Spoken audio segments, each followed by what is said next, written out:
MC Baba au sommet du monde, MC Baba au sommet de l'Himalaya. Aujourd'hui, on peut officiellement dire que une grande partie de la planète connaît qui est ce phénomène appelé MC Baba.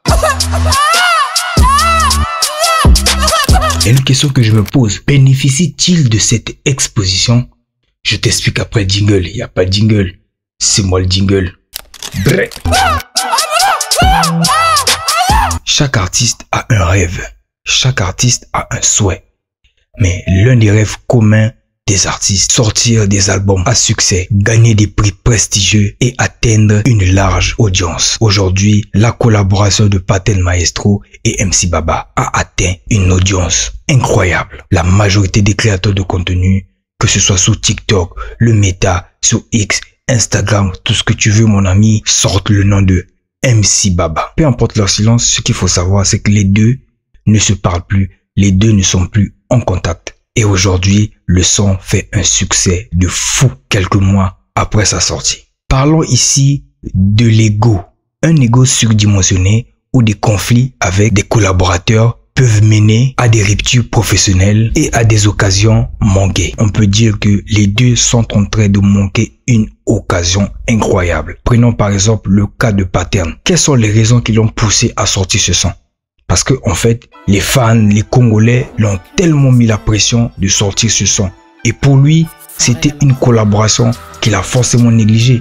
Parce que quand il a sorti ce projet, il n'avait aucun objectif à atteindre ce projet. Il n'avait aucune stratégie de communication. Pour lui, il était en mode, bon, je vais sortir ce projet parce qu'on m'a tellement demandé ce projet.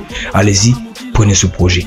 Et c'est un projet, on va dire, l'équipe de Paten n'a pas mis, en fait, des moyens sur ce projet. Pourquoi? Parce que les deux, comme je venais de le dire, ils étaient en froid. Ils se sont séparés.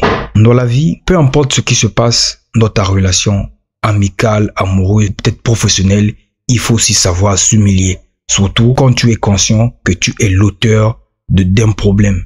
Tu vas aussi auprès de l'autre, tu t'excuses aussi. Frérot, excuse-moi, ça va plus se reproduire. Paten, en sortant ce projet, on va dire qu'il n'a jamais contacté MC Baba. La preuve en est, depuis la sortie de ce projet, MC Baba n'a jamais partagé ce projet. Officiellement, il n'a jamais partagé ce projet. D'où je vous parle de l'ego. En tant qu'homme, nous avons de l'ego. Ajoutez à cela que tu es un artiste, c'est que tu as un ego élevé plus que la moyenne. Parlons le cas de MC Baba. Pourquoi ce dernier n'a jamais partagé ce projet alors qu'aujourd'hui, le monde entier parle de MC Baba? Est-ce que MC Baba croit vraiment en ce projet? Est-il bien entouré? Est-ce que MC Baba a une suite pour ce projet? A-t-il une stratégie pour rebondir à cela? Je l'ai dit dans l'une de mes vidéos précédentes. As-tu un plan si jamais le succès est au rendez-vous? Il faut toujours être prêt. Les deux sont en train de passer à côté d'une occasion incroyable qui va peut-être plus se reproduire. Le monde a horreur du vide. Aujourd'hui, on peut parler de MC Baba. Demain, on peut parler d'un autre créateur de contenu,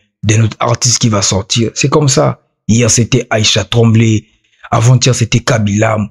Le monde a horreur du vide. Le monde avance avec des changements. Il faut savoir aussi reconnaître que là, pour le bien de ce projet, on doit s'unir.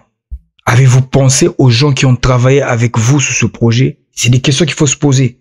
Et quand tu es en face de cette situation, tu te poses la question, est-ce que le problème que MC Baba et Paten ont eu méritait vraiment de sacrifier ce succès? On va pas se mentir, c'est la meilleure collaboration de Paten ces 2 dernières années.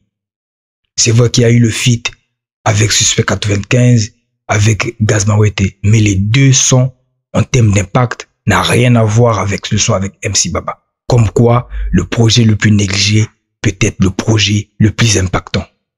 Ce que l'artiste veut, c'est pas la même chose que ce que le public ou les mélomanes veulent. Il y a des gens qui parlent de MC Baba aux 4 coins du monde. On ne sait pas où est l'artiste. Il ne communique pas dessus.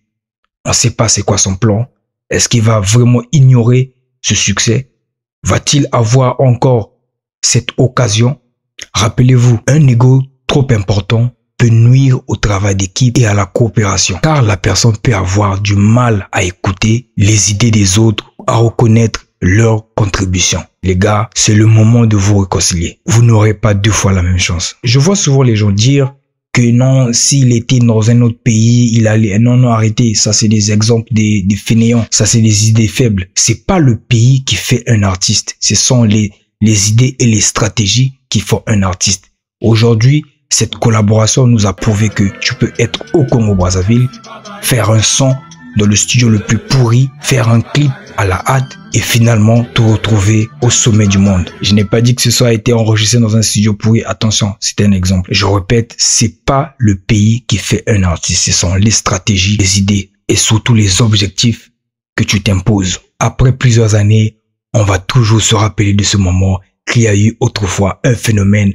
appelé MC Baba qui a eu un succès sans avoir prononcé un seul mot. C'était Monsieur Corp dans la maison. Et toi, que penses-tu de ce succès fou de MC Baba? Peut-on espérer une réconciliation entre Paten Maestro et MC Baba?